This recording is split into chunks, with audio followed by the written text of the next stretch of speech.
What is up, fellow Doomies? Welcome to my Doom Patrol Season 4 Episodes 1 and 2 review, recap, and breakdown. I've decided to put both of these episodes in this video, but don't worry, if you haven't seen Episode 2 yet, there's going to be like timestamps, and I'll let you know very clearly before we're about to recap the events of Episode 2. But I trust that a lot of you have seen at least one episode by now, perhaps both, and seen how great this season is so far. I mean, at least I hope you feel the same way I do. I feel like Episode 1 and 2 really smashed it out the park, you know, gave us a really good insight into what the Doom Patrol have been up to, and then propels us into what is coming this season. Let's get into what happened. I'm going to try and breeze through a bit of it because 2 episodes in one video is probably going to mean a long BobaTalks video. This episode opens up with Future Vic getting swallowed, but a little bit more on that later, given what happens at the end of this episode with 2042. What I absolutely adored about this beginning was, you know, not only the way it was shot, but the way it was written, with Dr. Harrison just recapping the events, narrating what the Doom Patrol have been doing so far, how she's so fascinated with them, and ultimately just calling them this busted Justice League, which couldn't be more true. Analyzing each one of them and even giving them a diagnosis. I guess you could say, to be honest, that you could jump in Doom Patrol at Season 4 just with that very beginning narration, because it gives you quite an insight into each character in a very accurate way, but an absolutely hilarious way. And then we have Rouge, who desperately wants to make amends for Malcolm and the Sisterhood. At the beginning, she's really eating Rita's crap, so to speak. Rita's very harsh on her. We've known this has been coming from New York Comic Con with the teasers that we got. After what she did last season with the Sisterhood of Dada, you know, letting Malcolm die, you know, that is borderline unforgivable stuff, and she lives with them now. So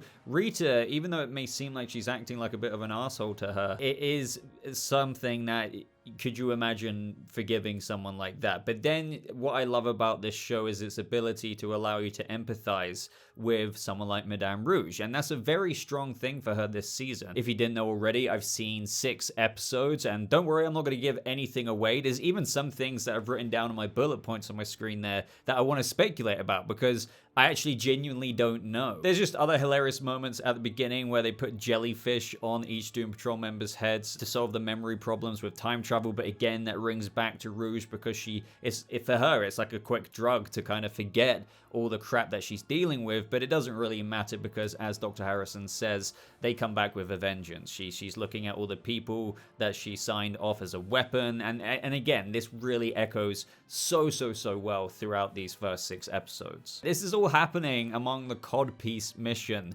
and what more can I say other than repeating myself with how funny it was just seeing the Doom Patrol run around like headless chickens. Rita's given everyone their code names, even though Cliff doesn't respond to Robot Man, but Cliffosaurus, and that's when he started flanking Codpiece. Meanwhile, with Vic in this overall intro, he's settled into place as their one-man IT squad. Without his tech, Rita essentially has him out of the way, but Vic yearns for more. And then this is very interesting as well, because later on with Future Vic, he scratches on the side of Shipley, you can't have it all, and I believe this is kind of just a thing where he is not wanting to quit, as he said during these episodes that we've seen. He wants to still be in the Doom Patrol, I guess, be a hero, be helpful, and help out saving the world, but he also wants to find his peak happiness, and that's reconnecting to his past. He's taken first steps with that last season with getting his synthetic skin, taking his tech away, but it seems that Future Vic thinks that you can't have it all. This does get explored very well, as we see over these first couple of episodes. You know, Vic is trying to reach out to his friends. Initially, he's quite reluctant to do so, but I'm definitely interested, even after 6 episodes, to see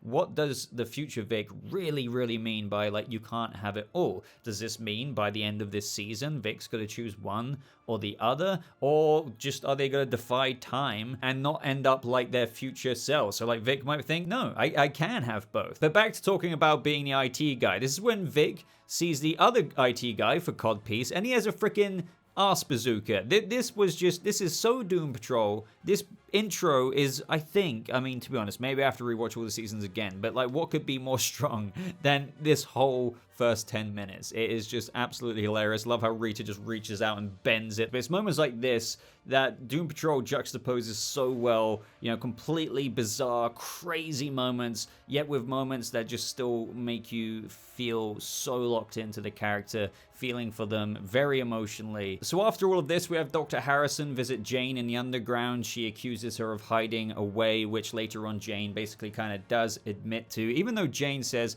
that the girl constructed this place. If she doesn't want to be found, she won't be found. And that's kind of true, right? We see Kay pop up again. She's like, stop looking for me or something like that. So it does seem like she is on her own journey just as much as the Doom Patrol are this season. One thing I do want to say already, just jumping to that, I'm very glad that they brought Jane back that quickly. Nothing against, you know, Dr. Harrison, because after all, it's still the amazingly talented Diane Guerrero playing that character. But I feel like a lot of us would have been like, when's Jane coming back? You know, oh, you know, it's episode 3 now, episode 4. No, I want Jane back. So I'm glad that they already nipped that in the bud straight away. Now, what happens next is such a great story idea, I think. Before I get too far ahead of myself, we have Silas and Vic talking and fixing Cliff's robot arm. But initially they're talking about what Vic's been up to, and he doesn't really seem to be saying the things that he probably feels like his dad wants to hear, or even that he wants to do, right? He yearns for more. But I did find it funny in how Vic said that they teleported an entire bus of edgelords into the Phantom Zone, so there's quite a few references here to other DC things, but they ended up busting them out of the Phantom Zone anyway. This is when Cliff comes in, and Cliff's arm is back, but better. And this is such a significant thing to bring to Cliff's character this season, because it's the very thing that makes you feel so awful for him in season 1. Don't get me wrong, each of the Doom Patrol have things and moments, especially Cliff, that I don't think anyone would be proud of, but not being able to touch or feel. There's been so many special moments on the show when Brendan Fraser has given a great performance, when Cliff has been talking about that. But now, essentially, they've come up with a way for nanites to give sense of touch to Cliff's finger, and hopefully over time it will spread throughout his whole hand. Now, this is very significant for Cliff for obvious reasons, but also echoes out into other things that somewhat shake him up a little bit, because imagine not having touch for so many years of your life, because he's been alive for a long time.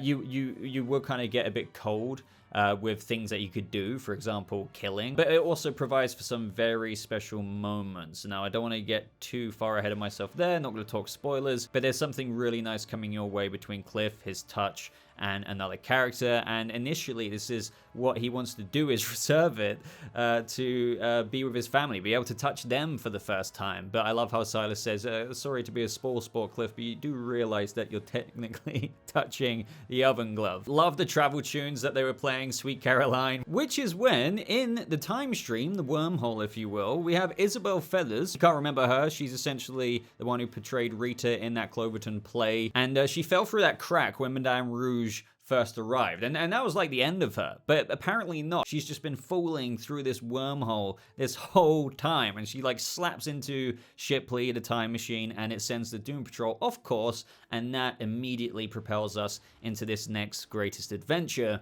and that is the Buttpocalypse. But again, that's not the only thing going on this season, which is what I love so well. They've really curated so many things this season. We've got the Buttpocalypse and what's going on there. We've got the Immortus threat looming, which is a bit vague at this part of the season, but then also the focus of everything that the Doom Patrol themselves are going through, and that is the sense of purpose, that they are slowly going to learn each stepping stone along the way how to navigate that and find their own happiness. So when they arrive in 2042, Shipley's overheated, so they're stuck there for a while. They see signs of a 2019 decimation or whatever it is, signs on what to do if someone's infected. There's a little symbol of a gun. So their first thought is, there's no place like home. Let's go there, right? We may as well. And Cliff, of course, falls for the little food trick, touches one of the wiener sausages, and they all get caught in a trap. Again, I love the dynamic. They're were just like cussing out Cliff in this moment. And this is what I meant in my spoiler-free review. Don't get me wrong,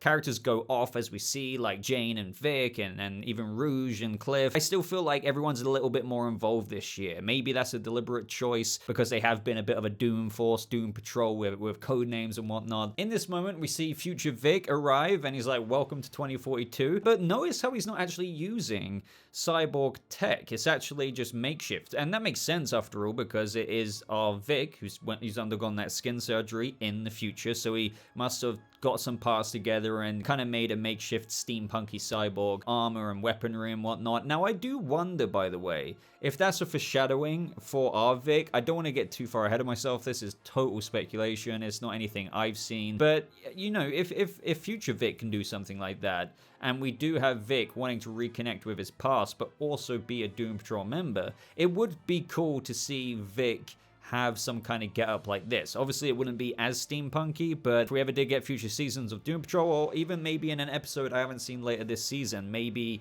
we can see Vic actually still use some tech. I mean, it would be pretty awesome if he had a crossbow, but yeah, I've got a feeling we won't. I don't know. It's certainly something Vic is capable of. I mean, after he gets chucked the sword later on and whatnot, so let me know what you think about that. So we learned that this all started 20 years ago. Cloverton was the epicenter, and after a few weeks, it was absolutely everywhere. And we learn that all of the Doom Patrol members are in their own rooms and they're dead, but future Vic does tell Rouge that she won't find herself in her room, and that's because she moved out before everything went down. And just jumping right to it, we learn when Rouge, in between these scenes, was just wandering around Doom Manor, that she was a representative for, I guess, humans in the peace talks, the peace negotiations with the Butts. Now, I don't know if these peace negotiations went very well because we still see the Butts attack them this episode. Maybe you could argue there is peace between Butts and humans in like large cities and whatnot, and this could have been like a little rogue bandit unit of Butts that attacked the Doom Patrol this episode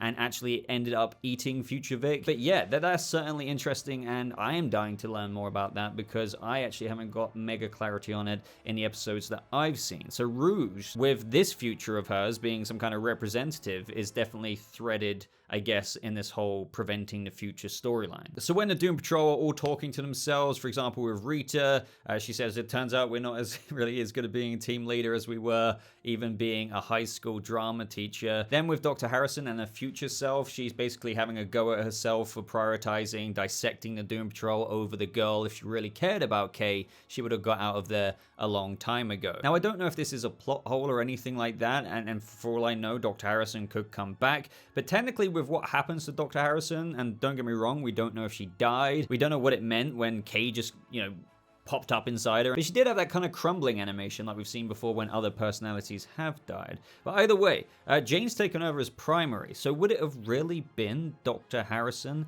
in the future in 2042, if you know what I mean? I don't know. I love the opening lines between Cliff talking to future Cliff. So he's like, so you get to do anything with the sex ghosts or like watch them or whatever? But eventually future Cliff says that the Parkinsons eventually got them. But I did find it very intriguing in how future Cliff just says you don't want to know. I mean, he did reveal that you never get to touch your family, your grandson and whatnot, but once again, even after that, he expanded, you don't want to know. So I don't know if there's something even more significant and sad coming Cliff's way. Then Larry finds his future self, of course, just cowering on the floor. I feel like future Larry in that moment, it just sums up Larry. But he asks about what happens to future Keeg, and this is where we have adult future Keeg appear, and little baby Keeg flies out of Larry, and they basically have a conversation. Now, this sends baby Keeg, present Keeg, if you will, on a course over the next couple of episodes of being very kind of scared or apprehensive about something. Larry's trying to get answers, but clearly whatever baby Keeg learned from adult Keeg completely spooked him. And then we have Rouge, again, looking around Doom Manor, and there's some notes among future Vic's journal, but she comes across some plans to kind of, I guess, rebuild the time machine. But all of this was basically serving the plot so that she could go wander around and figure out that future Vic was very interested in that. So maybe something shady could be going on, and lo and behold, it was, because that's when our Vic luckily escaped. I would have liked to have seen how he escaped. I guess he was tied up, and he is Vic Stone after all, so he was hopping his way towards Rouge and says that he's going to steal the time machine, which is when we get that little 45-minute ago flashback, if you will. We get some very interesting moments between Vic and future Vic outside. This is when he confronts him. Our Vic proposes, help us figure it out. And he says, you're just gonna mess it up. Where you're at right now, you're not gonna hear me. Even says later on, he'd rather be like munched by a zombie than go back to that part of his life. So again, the part of the life when our Vic is really trying to reconnect with his past. But this is when the Butts arrive, and I do want to know something. Maybe one of the Doom Patrol writers could answer this one. How do they multiply? I mean, we see their anatomy. Maybe they have something else that comes out of somewhere else. Either way, though, Rita grabs Vic against his will because Rouge appeared as Silas Stone. Future Vic gets eaten, scratches that message in that we went over earlier. Very interestingly, Jane comes back with a little bag of puzzle pieces. Now, I definitely think this is symbolic to, I guess her trying to put the pieces of the puzzle together, quite literally, of finding her purpose. Now, I have no idea how this actually turns out, but it's again, a very interesting journey from what I've seen so far. Which is when, right at the end of episode 1, Mark Sheppard, love him. Trust me, guys, we've got more episodes to look forward to with him. Some, Youth Patrol being one in particular. Episode 5, amazing, as I said in my spoiler-free review. But this is when the Knights Templar gather, because Kipling's been summoned by Bunbury, and he's pretty pissed because he was in the middle of Graham Norton. That's when he says that the Flora and the Fauna have made an urgent discovery, and he reads the letter, and Kipling's just like, you can't be serious about this. It's a stupid hoax. And what I find interesting is that he said he's not real. Then the episode ends with the other threat, because again, it seemed like from most things, other than what we saw, of course, with this picture, Immortus will rise, that the Buttpocalypse was the main threat. And don't get me wrong, that's something that they deal with over the next few episodes, as we see even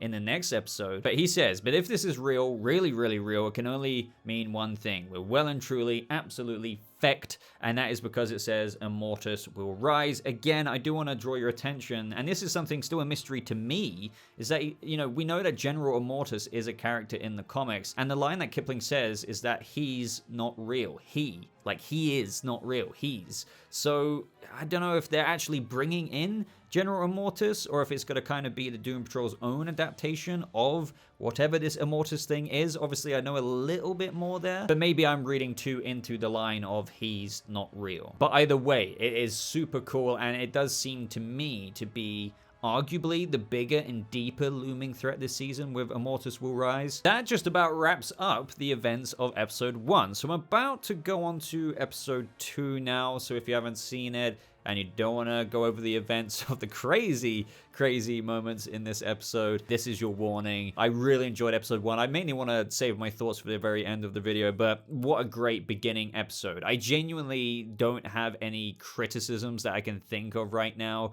I thought that was a really strong start to the season. Again, introduced the Buttpocalypse, more to go on there, but then obviously what's going on with Immortus, but also setting the foundation for each character. It's like, okay, what is their personal narrative this season? What's their personal arc? So again, it has the chemical cocktail of everything and every trait that I think every one of us love about this show already in that first episode. But now let's get into episode 2. And we cut to 2016, the Bureau of Normalcy, and it's basically like a butt testing grounds, kind of like a nuclear testing grounds. You have all these mannequins there. We have this guy in this kind of hazmat-y kind of suit, and he gets absolutely wrecked. So this is kind of like the origins of the butts. We'll talk about these flashbacks a little bit later, but this is when the Doom Manor alarm is raised by Rita, and everyone is organized together. And Rita has been up all night trying to figure out how they're going to solve this future problem so that they don't become their future dead selves, and most importantly, saving the world. I like the reference by Jane as well, saying Crisis of Infinite Arse,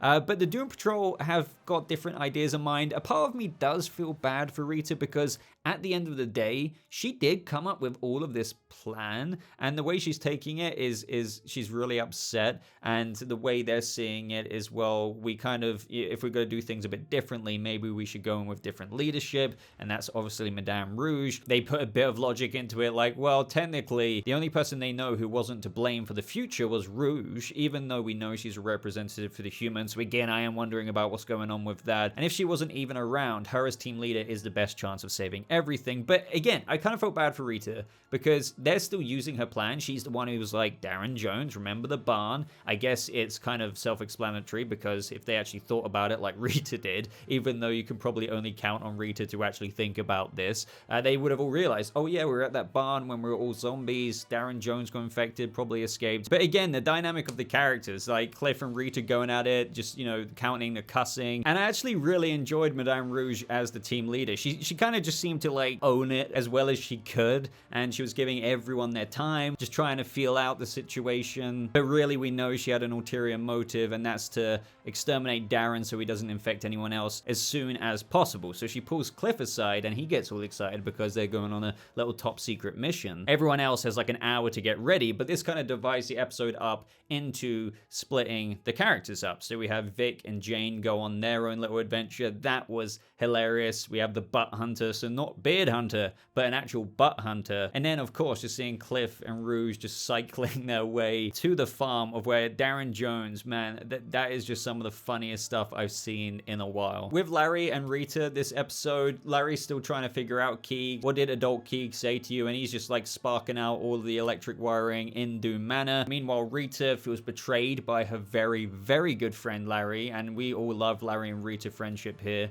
They're just such a good dynamic in the show. And she just calls him a Judas. But Larry does lay out some stuff which is fairly true. Going back to kind of what we were saying earlier, ever since Rita spent all that time in the past and came back, she hasn't made him feel anything but a stranger, being a leader, just bossing everyone around, the freaking gold stars. But more importantly, he's worried about what's going on with Keeg. Seeing him separated, abandoned in the future, that's not Rita's fault, but he's going to do anything he can to stop that from happening, even if that means Rouge taking leadership over Rita. So while the Vic storyline is slowly going forward about maybe meeting up with his other friends, he runs a scan and he intercepts a transmission from the Bureau about transporting another butt. So clearly there is more going on here. It's not just Darren Jones. There is other things that could still lead to a widespread infection and ultimately the state of things in 2042. So Vic tells Jane that Cliff and Rouge went on a secret mission, but invites her to go along with him, and essentially they need to pose as Bureau agents. Now there's some dialogue in this conversation between Vic and Jane in where, what are you going to do after you save the world? He's like, well, maybe I can finally move on with my life. And she's like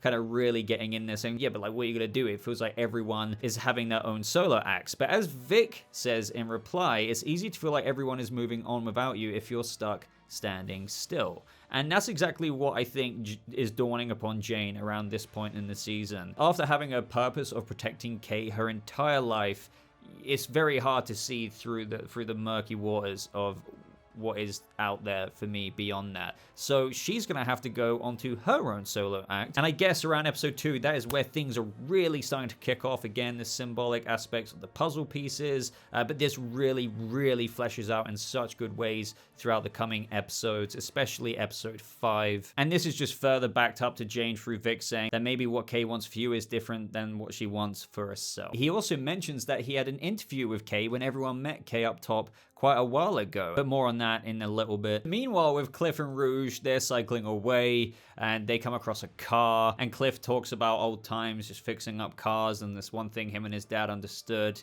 there was always a solution to a problem there. But this is when Darren Jones, this is probably one of my favorite moments in Doom Patrol in a long time, at least what my brain remembers right now. He's just like going along in a tractor, and I think it's just the dialogue, the way this scene unfolds, the performances. So you have Darren Jones just being like, welcome to my farm. Obviously, like, Cliff is ready to crush his face in, but Darren Jones is just going on about working off the land, tending to the soil, even though he knew it was just a matter of time. It's just like he's completely changed his life around despite being a zombie. And you have Cliff here just being like, oh, fuck off, Darren. It's just like he's wanting to psych himself up to like completely wreck him, but he's actually low-key feeling really bad about maybe what he's about to do. There's only one fate left for my poor soul. Kill me, Cliff. It's the only way. This is when Rouge pulls off Cliff's bicycle helmet that was covered in Niles Calder's cologne, so I guess it masks the smell of their brains, and that's when Darren Jones becomes uncontrollable, and it forces Cliff to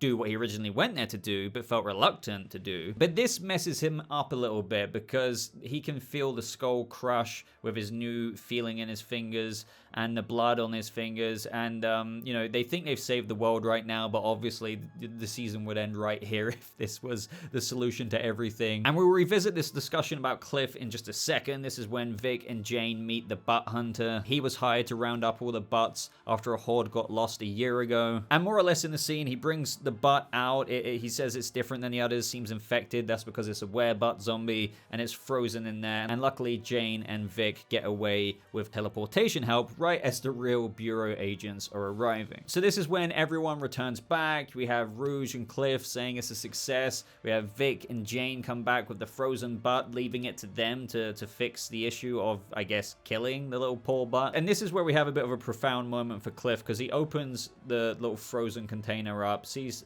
the butt, but after experiencing killing someone today, it's really knocked him for 6. But what I liked so much about this scene, other than just the monologue we got from Cliff, is we have Rouge listening in on this the whole time, and she seems really upset. And I think this is because she is essentially forced Cliff to be a weapon. Even though Cliff says that she did the right thing, you know, to get the job done, what is it that Rouge feels so tortured about from the past? And that is signing off so many people as weapons. In this episode, she took Cliff's bicycle helmet off, forced him to basically be a weapon, kill Darren Jones, and now she's overhearing this turmoil that he's in, and now he's trying to psych himself up to kill the frozen butt, and he can't quite do that. So again, it's all just kind of lending back to everyone's own little story here, and especially with Rouge, it's just hammering the nail on the head.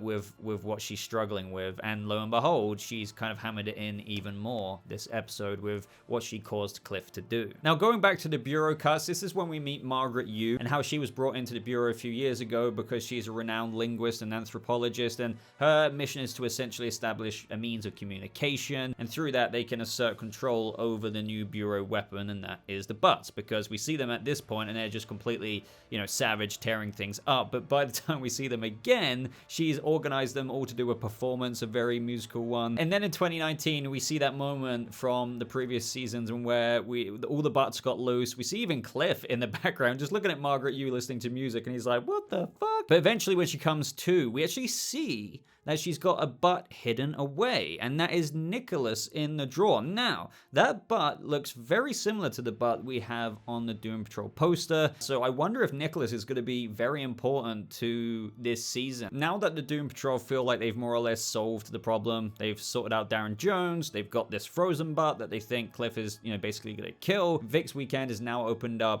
and he's got to reconnect with his friends, so that's going to unfold in the next episode, obviously. But then we have Jane watching that interview of Kay, and she's talking about, you know, what is the purpose of the underground. But then she says, I think they need a new purpose, otherwise they'll be lost. But they need to figure that out for themselves. But what I found very sweet is when we saw the Kay Chalice version of Diane Guerrero, she just lit up when talking about Jane. She says she takes care of me. She still thinks her purpose is to protect me. She's feeling lost, but she'll be all right. If anyone can put the pieces of the puzzle together, and she actually does have pieces of a puzzle, it's Jane. And this just cements even further, especially from episode 2, from here on out, what Jane is going to try and figure out doing. And that's a lovely part of the journey of this season, obviously, amongst all of the absolute chaotic mess that the Doom Patrol have got themselves into. Obviously, the solution isn't solved right now with the Buttpocalypse. The Immortus side of things is most certainly looming, but you're going to learn more about that in episodes to come, rather than it just being very subtly teased in these first 2.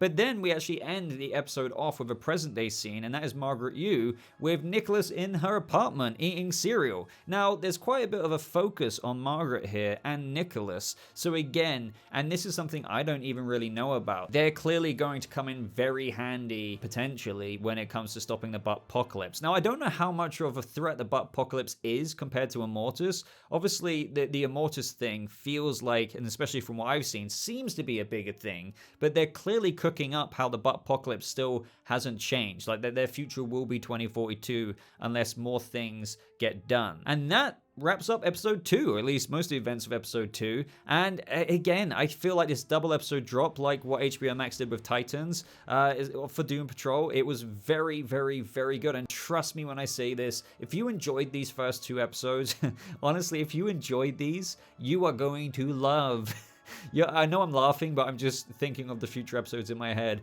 the episodes to come, that they are really, really good. And I feel this is why I said in my spoiler-free review, this is probably the strongest season since season 1, at least from the 6 episodes I've seen. Let me know your thoughts on these first 2 episodes. Any theories that you have as well. It's just going to be interesting to read some of yours with things that I already kind of know about. But then again, as I've already said, there's some things that still aren't even clear to me. What is your top moment from both episodes? Or just let me know your top 3 or top 5. But if you enjoyed this video, please give it a like. It really helps the Doom Patrol videos out. I think unfortunately YouTube views for Doom Patrol isn't such a thing anymore. Not many people cover it, so if you could help me out there, that would mean a lot. Consider subscribing if you want to come back for weekly breakdowns, since, you know, they are going to be weekly drops now. So I'm going to leave the floor open to you guys. Thank you so much for watching. I hope you all have a lovely rest of your day, and I'll see all of you Doomies in the next video. Goodbye.